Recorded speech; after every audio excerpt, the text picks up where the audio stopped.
Hi, fellow Stannies. I watched Squid Game The Challenge Season 2, Episodes 1 through 4 over the weekend. Let's talk about it because this definitely had my emotions all over the place. If you're new to my channel, welcome, and if you're returning, welcome back, grab a snack, and let's get right into it. So, the first four episodes dropped on November 4th. I want to start off by saying they could have done like the exact same format, and I still would have enjoyed the show because it's new people, like crazy things are still going to happen. But they said, oh no, oh no, we are going to turn it all the way up. So, episode one, right away, the frontman appears and immediately asks for two volunteers. We see a girl saying, Dad, no, we're not. So, obviously, we're introduced to a father daughter duo. And it's just so chaotic, everyone discussing what they should do. Then, two volunteers step up and we're introduced to another duo that are twins, actually, players 431 and 432. The frontman tells 431 to stand on the O and 432 to stand on the X. While they're standing separately, 431 says, this could be the last time I see you, and if it is, which player 432 responds by saying good luck, which is already pulling at your heartstrings because if you watch Squid Games, the show, and the challenge competition, I think you can already guess what's about to happen. And I don't mean that in a way that is predictable, but in a way that you know this show is meant to test you in every way possible. So the frontman then says all the players must divide equally into X's and O's. The X's move into another room and the O's remain in the dorm. Once they're each in their rooms, you hear the announcement, attention players, only one room will survive this test, which you just hear an immediate outburst of reaction from everybody. And the first thing that came to my mind is, wow, the twins separated. The announcer then tells player 432 and 431 that a timer will begin, and when they believe 450 seconds have passed, they have to push the button, and whoever is closest to 456 seconds will survive and the other room will be eliminated. And it's just so chaotic. Everyone's screaming out.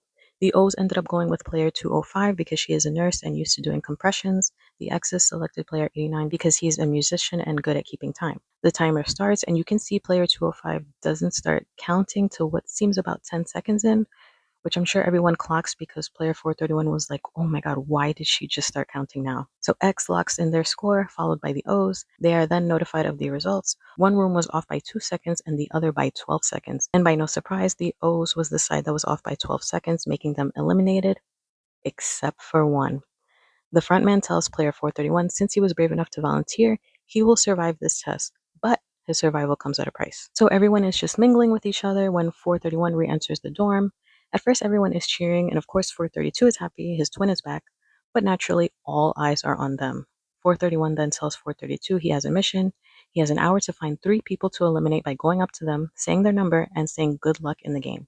If he doesn't do it, then they're both out. So now he's just on a mad dash, basically, talking to people, but also trying not to be so obvious why he's talking to people because he's asking them, like, hey, so what would you do with the money if you won? And it's just so hard. Like, how can you determine, who's deserving and who's not? While this is happening, there's already distrust with the twins. Player 118 and 24 are very vocal about getting the twins out. Also, during this time, we see a lot of the DNA duos that I've been calling them. Ultimately, he ended up picking player 107 because she said she would spend money on a yacht and partying.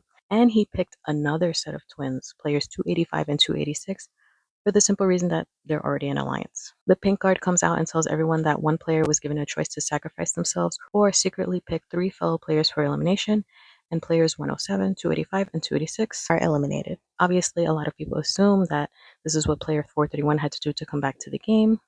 The game keeps going. The pink suits tell them the next game is about to begin.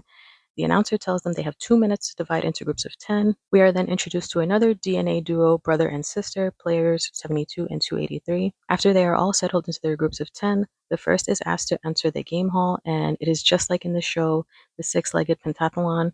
They are immediately notified that their group will be divided into two teams. The first team to finish survives, and the other will be eliminated. Each team will have their legs tied together and each player will have a mini game to complete. The games were ball in a cup. The second is a flying stone. The third game is gongi, which when I saw that, I was like, oh my God, like if you've never played that before, that is definitely going to trip people up. The fourth game is House of Cards and the fifth game is Jeggy.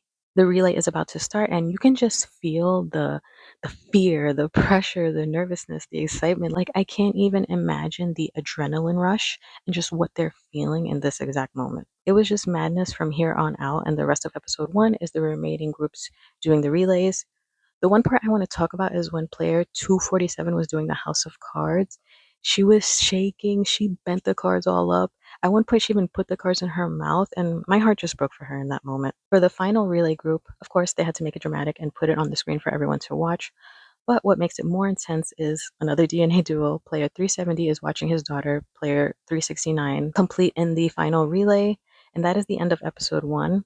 So I wanted to get very detailed into the episode because it's the introductory and it's what really pulls you into this show. So now the beginning of episode 2, we see the results of the final relay and it is literally neck and neck with the House of Cards. Player 69's team finishes first and survives. She has a touching reunion with her dad. For the rest of episode two's recap, I'm just going to read my notes, like the highlight moments, I guess. At one point, we see the front man opening a door. The players discover a vending machine.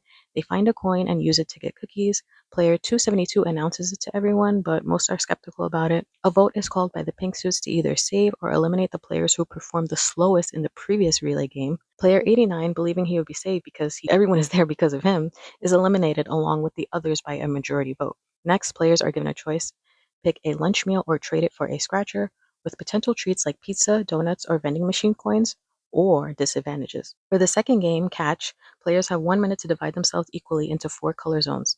Players 82, 111, and 118 don't have a spot and are exempt from playing, but are told privately that they must select another player to play on their behalf, meaning if the player gets eliminated, they're eliminated too. The game rules are simple. A thrower tosses the ball, a catch means the thrower passes and the catcher throws next. A drop eliminates both the thrower and the catcher. Twins 431 and 432 face criticism for positioning themselves at the front of the line. Player 431 initially wants to throw to the closest, safest target, but is pressured by his blue team, especially player 98, to stick to their original plan of throwing down their own line. So remember the disadvantages from the scratchers. Player 383 and player 24 got the disadvantage cards. Player 383 had to throw with a smaller ball. She throws to player 24 who catches it. Then player 24 had to throw blindfolded to player 272, which catches it. When player 272 throws, player 264 misses, which other players view as karma, as 272 had been judging player 100 earlier. The episode ends with the ball being thrown to player 100, leaving the outcome on a cliffhanger. Whew, so those are the first 2 episodes. Like I said before, they could have done the exact same thing they did last season, and I personally still would have enjoyed it, but they really turned it up. One thing I want to point out is a lot of connections, a lot of the what I've been calling the DNA duos. You see the father and daughter, you see 2 sets of twins.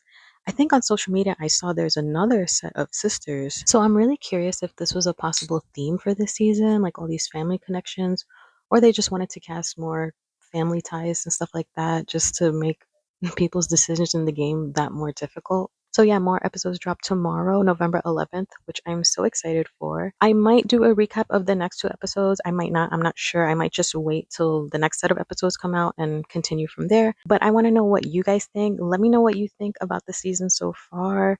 Who's your favorites? What was your favorite moments? Let's get a discussion going in the comments. If you enjoyed this video, I would appreciate so much if you could subscribe to my channel, hit the like button, and hit the notification bell so you're always notified whenever I upload. And I'll see you next time.